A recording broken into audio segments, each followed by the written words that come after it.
ইলিয়াস, ইশরাক সমর্থকদের অবস্থান ও বিক্ষোভের সর্বশেষ কি তথ্য আছে আপনার কাছে?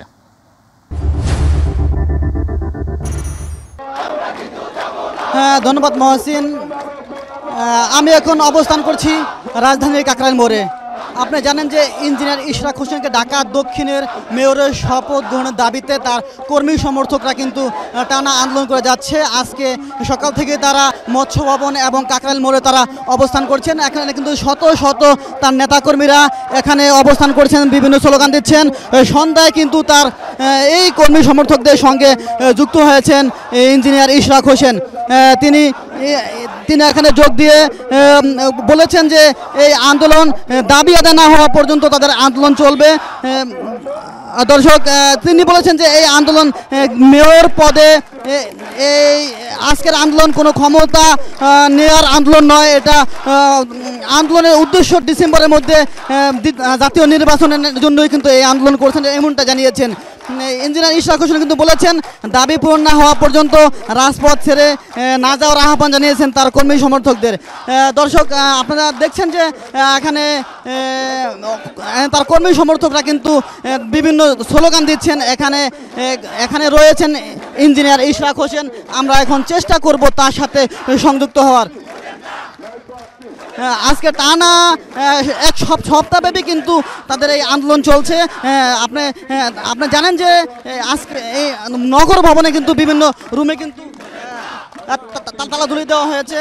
আমরা এখন যুক্ত হব। হ্যাঁ, আমরা এখন লাইভে রয়েছি। আমরা এখন লাইভে রয়েছি। আপনার মূলত কি দাবিতে আসছেন এবং কি দাবি? একটু আগেই তো বললাম। আচ্ছা, কি প্রশ্ন কি? আমরা তো এটা স্পষ্ট আমাদের দাবি। আমরা বক্তব্যের মাঝে আমার পুরো দাবি সারসংক্ষিপ্ত দেয়া হয়ে গিয়েছে। আমার যে মূল বক্তব্য ছিল সেই বক্তব্যে আমার মূল দাবি এবং সব সারসংক্ষেপ দেওয়া হয়ে গিয়েছে। আমরা বলেছি যে এই যে মেয়রের শপথ নিয়ে যে পুরা যে ঘটনাটা ঘটলো, এটার মাধ্যমে জনগণের কাছে এটা উন্মোচিত হয়ে গিয়েছে যে বর্তমান সরকার তার নিরপেক্ষতা হারিয়েছে এবং এই সরকারের ভেতরে একটি নতুন রাজনৈতিক দলের যারা প্রতিনিধিরা তারা রয়েছে এবং তারা দলীয় আচরণ করছে, দলবাজি করছে। এই অবস্থায় কিভাবে একটা সাধারণ নির্বাচন আমরা এক্সপেক্ট করতে পারি? কারণ আজকে আমাকে নিয়ে যত ঘটনা, শুধুমাত্র আমি বিএনপির ধানের শীষের ক্যান্ডিডেট, আর অন্য কোনো কারণ তো এখানে নাই। এটাই হলো গিয়া মূল বিষয় এবং এখানে তারা এটির মাধ্যমে জনগণকে বোঝাতে চাচ্ছে যে আমরা চাইলে বিএনপিকেও দমন করতে পারি, এই ধরনের একটা চেষ্টা রয়েছে বলে আমরা মনে করি। কিন্তু আসলে আমি বলবো যে তারা অত্যন্ত ভুল একটা ধারণা নিয়ে রয়েছে। তারা অন্য কারোর সাথে আমাদের কম্পেয়ার করতে পারবে না। আওয়ামী লীগ তো নাই, আওয়ামী লীগ তো গণহত্যাকারী দল।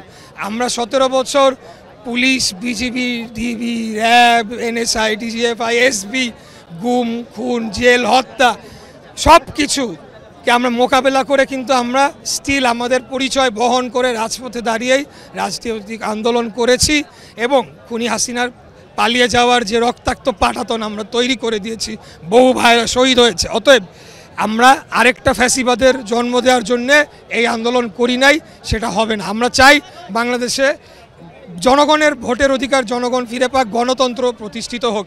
সেটা এই বর্তমান সরকারের অধীনে সেটা প্রশ্নবিদ্ধ হয়ে গিয়েছে, সেটা এখন আর সম্ভব না।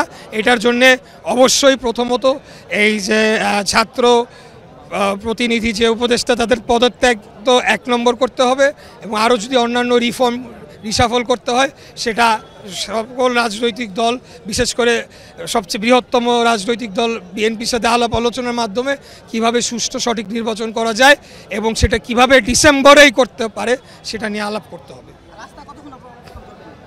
আমি তো বলছি যে আমাদের দাবি এতক্ষণ ধরে কি বললাম, এই দাবি যতক্ষণ না মানবে আমরা আমাদের আন্দোলন চালিয়ে যাব।